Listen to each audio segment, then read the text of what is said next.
Salut à tous! Déjà une 4e journée d'entamée à Vancouver. Suivez-nous pour découvrir la richesse culturelle et artistique de la place de la francophonie et l'infusion parfaite qu'est le projet de Salon Thé au Vancouver International Centre for Contemporary Asian Art.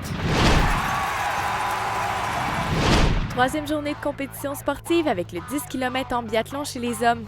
Le Français Vincent Jay a remporté l'or, le Norvégien Emil Eagles Venzen l'argent et le Croate Jakub Fak le bronze.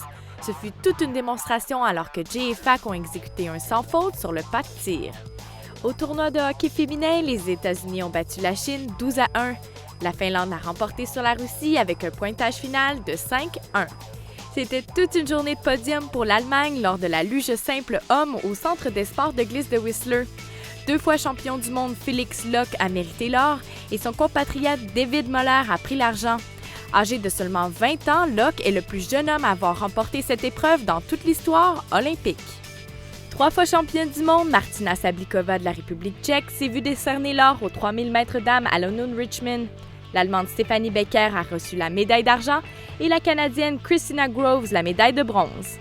Lors de la première épreuve individuelle de combiné nordique chez les hommes, le Français Jason Lamy-Chaput a raflé l'or suite à un puissant dépassement de dernière minute de l'Américain Johnny Spillane en ski de fond.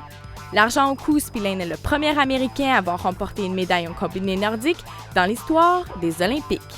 À Cypress Mountain, pour l'épreuve finale de boss chez les hommes, la foule était électrisée. Le Canada a remporté sa première médaille d'or olympique grâce à la descente triomphale d'Alexandre Bilodeau. L'argent a été remis à Dale Begg-Smith de l'Australie et l'Américain Brian Wilson a empoché le bronze. Le patinage artistique a débuté hier soir avec le programme court couple. À la suite des épreuves, les Chinois Zhang Zui et Zhao Hongbo sont premiers et attendent le programme libre d'aujourd'hui. En seconde place, on retrouve le couple allemand Aliona Savchenko et Robin Slokovi. Les Russes Yuko Kawaguchi et Alexander Smirnov ont terminé 3e. Personne ne peut prédire si les places demeureront telles quelles pour cette 4e journée. Bien entendu, ce n'est qu'un bref regard aux faits saillants. Pour plus de détails sur les résultats et la une, dirigez-vous au vancouver2010.com et sélectionnez horaires et résultats. Profitez-en pour jeter un coup d'œil au tableau des médailles et cliquez sur l'onglet du sport de votre choix pour en apprendre un peu plus sur les dernières nouvelles, les pointages finaux et les biographies d'athlètes.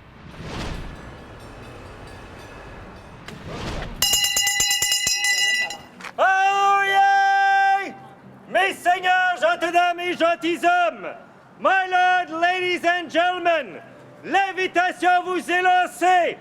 Aux Jeux d'hiver de Vancouver, l'endroit se retrouver, c'est la place de la francophonie. On peut manger, on peut regarder, apprécier, prendre l'information. On a également une scène incroyable, parce que vraiment, là, on a les plus grands artistes d'à travers le monde, pas à travers le Canada, à travers le monde. Même quand il pleut, la chaleur règne sur notre site. Qu'est-ce que tu aimes regarder? Est-ce qu'il y a un sport en particulier qui t'aime? Glace. Hockey sur glace. OK. Est-ce que tu as une équipe favorite? Canada. Je parle pour le français, mais à tout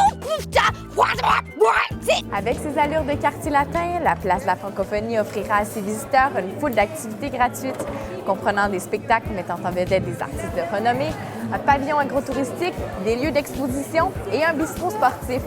C'est audacieux, coloré et c'est en français. La Galerie d'art contemporain asiatique de Vancouver se transforme en salon thé, le temps d'une exploration tout en saveur de cette boisson aromatique. Venez assister à des dégustations mobiles mettant en vedette des artistes des Premières Nations et prendre le thé avec des gens d'ailleurs grâce à la magie du web.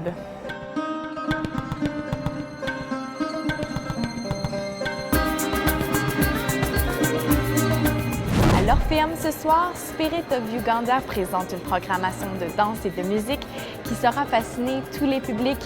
Au rythme d'une chorégraphie dramatique, cette distribution composée de jeunes artistes ravive les mouvements et les sons de l'Afrique de l'Est. Irrésistiblement amusant, le groupe québécois La Volée de Castor marie la musique contemporaine à des arts traditionnels bien de chez nous.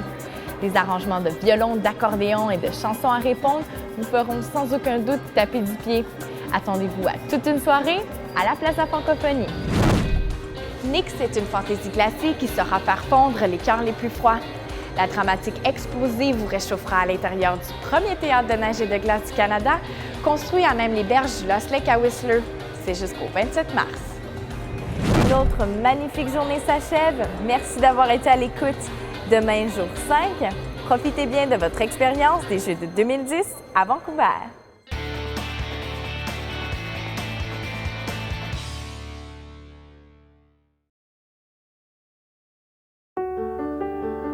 It's big. Beautiful. Laid back. Sophisticated. It doesn't get more West Coast than this. Some call it British Columbia, Canada. But we call it home. British Columbia, 2010. You gotta be here. Pour réussir vos vacances en Colombie-Britannique, visitez hellobc.com.